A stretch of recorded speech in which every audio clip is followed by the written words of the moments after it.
Pokemon Pokopia has taken the internet by storm. After last week's Metacritic reviews dropped with an impressive 90 overall score, the hype has exploded, blending the cozy charm of Animal Crossing, the creativity of Minecraft, and the quest-like freedom of Dragon Quest builders. Pokopia is shaping up to be the kind of game you sit down for 20 minutes and suddenly realize 3 hours have passed. So what exactly does Pokopia have, and why is everyone suddenly talking about it? Let's dive in. To start things off, character customization. When you start your adventure in Pokopia, the game asks you to customize your character, except it's not exactly you. You actually play as a Ditto, who's trying its best to perfectly mimic its trainer. So with that, you actually end up customizing a Ditto. Because of that, you get to customize a ton of different features to shape up your Ditto and make it look like whatever you want to look like. You get options from hairstyles and shirts and pants and stuff like that, and all the different things that you want to make the best version of your trainer that the Ditto will copy. The customization options are already pretty solid at the start, but they expand a lot as you progress through the game. Early on, you're limited to smaller sets of choices, but the more you play, the more outfits and styles you'll unlock.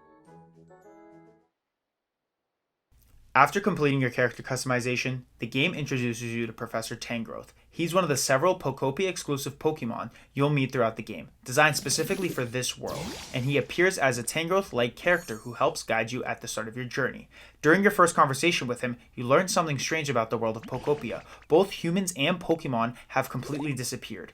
Not long after that, you come across a Squirtle outside. That discovery is what really sets everything in motion. From that point on, your goal becomes restoring life to the world, slowly bringing Pokemon back and eventually making it possible for humans to return as well.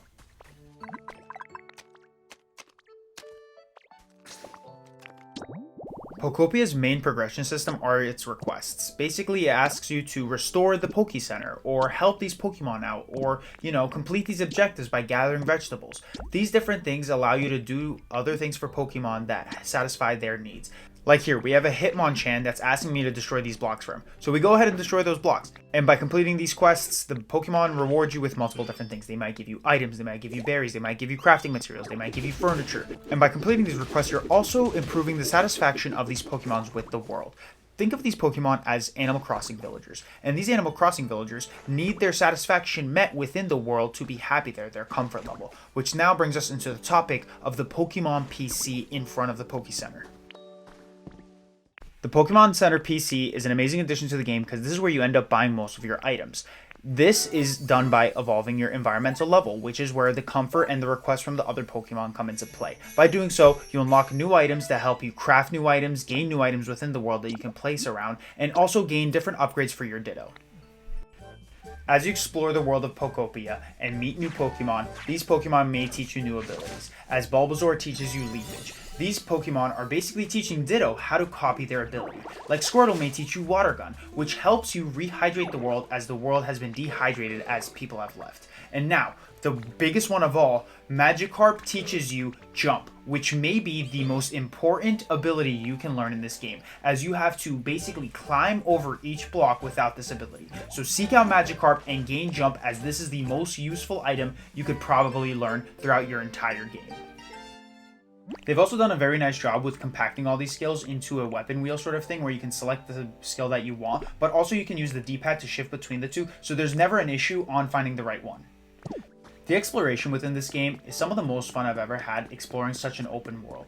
Finding new things and finding these new areas, like this one area here with the unknown table slab, right? Where we get this wall of unknowns, and it basically tells me that if I find these slabs, I can bring them over and create this mural of whatever it may be. Or just being able to climb up this hill and see this beautiful vast area that used to be a place but needs the hydration that they need, like this one area in the graveyard where I went ahead and hydrated it because I wanted it to look beautiful. All these different things to explore and all these different things to find.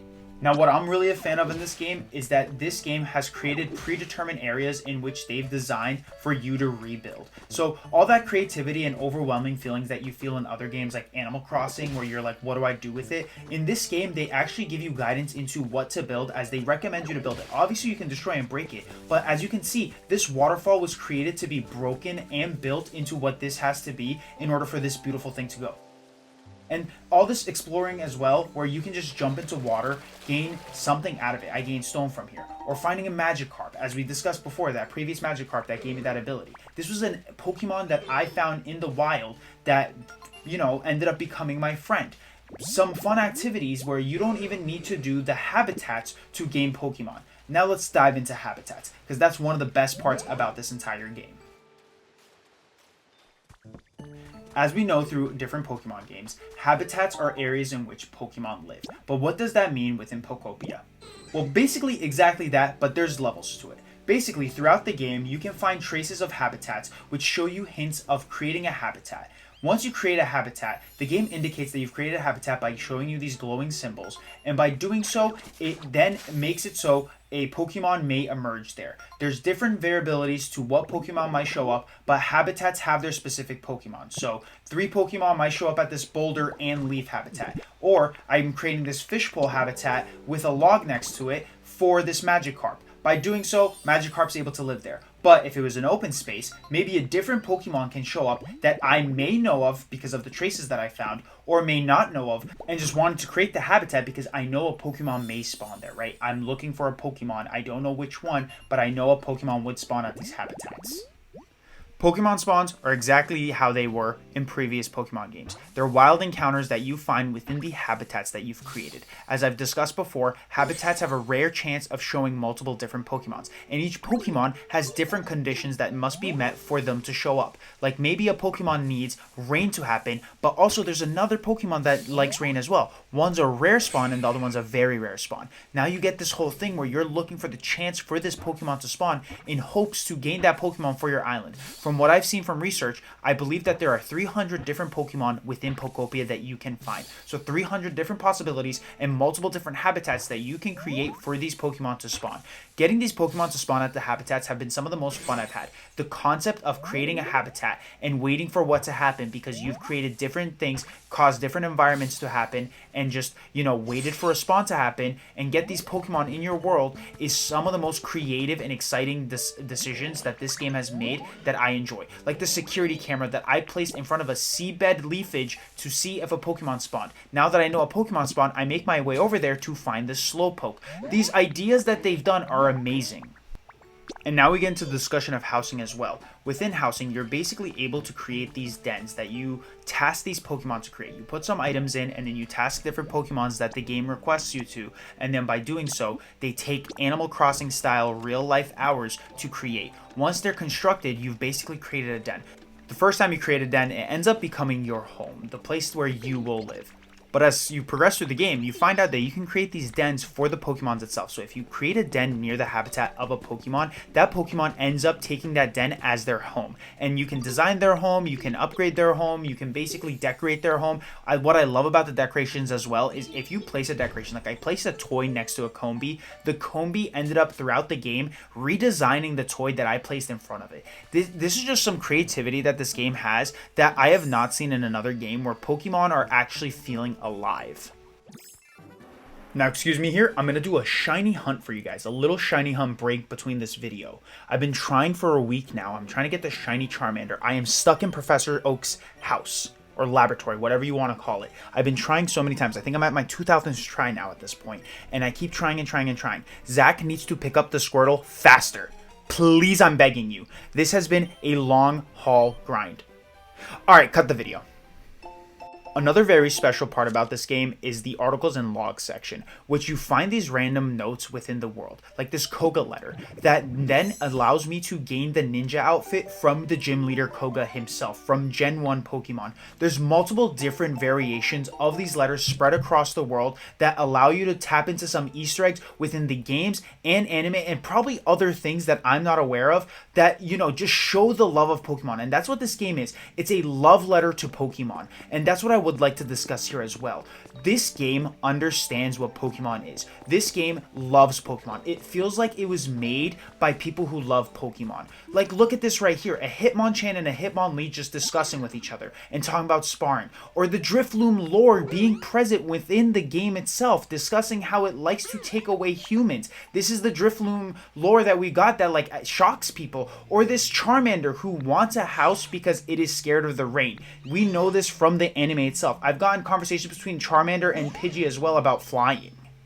And if you thought that's all the cool things this game had to offer, it also offers you minigames with the Pokemon. Like how you can jump rope with Bulbasaur itself and it tracks your high score. Or you can do multiple different things with other Pokemon. Like a Pokemon comes up to you and says, hey, do you want to go through a quiz? And then you start doing the quiz with the Pokemon. These Pokemon feel alive in this world. Look at this Combi right here. It asks me if I want to play a look this way, look that way game where we test each other's way of looking at the other way. And then the winner, it's just a small little mini game for this thing. And that's not even all. There's more to explore. The base game starts off in this one area which feels like that is all there is to the world, but once you start progressing in the game and earning more things, the game tells you that you have, basically went up in rank in your adventure. And that allows you to go through here. Like, look at this. This is the route bridges around all the different Pokemon games in the mainline games, and from going through so I come to this new village, this new area for me to explore and discover. I see the SS Anne back there. I'm not crazy. That is the SS Anne, or at least I would like to think that's the SS Anne. The callbacks to this game are amazing. There's also this strange thing that happens that I haven't been able to understand, but it's a super cool thing that happens. And that is legendary Pokemon like Lugia and Ho-Oh end up flying in your world. You hear them through these sound things where you can hear their wings flap. And by doing so, you see that their feathers drop through the air. And once their feathers drop through the air, if you go up to it and interact it with one of the abilities like Scyther's Cut or Squirtle's water gun, you're able to then acquire the feathers. I am not too sure what the feathers do, but just this whole interactive idea behind the game and just allowing the world to again feel alive with these Pokemon. These things are just happening. To close out my thoughts here, I think Pokemon Pokopia is a wonderful game. This is a game that I did not even know if I was going to buy to begin with, and once I saw the Metacritic scores, I was like, I have to get my hands on this. This is rated as the #1 Pokemon game that has ever released. Do I think that now? I am not sure, because I believe that the beauty of this game is found through how much we love Pokemon due to the fact that we've played all these different games through Gen 1 and Gen 9.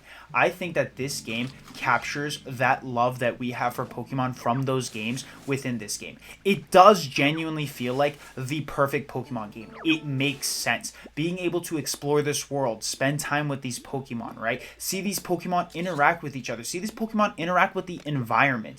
Being able to just enjoy everything within the game has been some of the most fun I've had playing a Pokemon game, and I cannot wait to continue playing. This game has introduced new and refreshing ideas to Pokemon that I did not know I needed, and I know I have not even scratched the surface of what this game has to offer. For me, this game gets a solid 10 out of 10. And let me know in the comments if you guys have already bought this game, or if you haven't, let me know if this video has convinced you to buy the game. And as always, thank you guys for watching. Like, comment, share, subscribe, and I'll see you guys next time.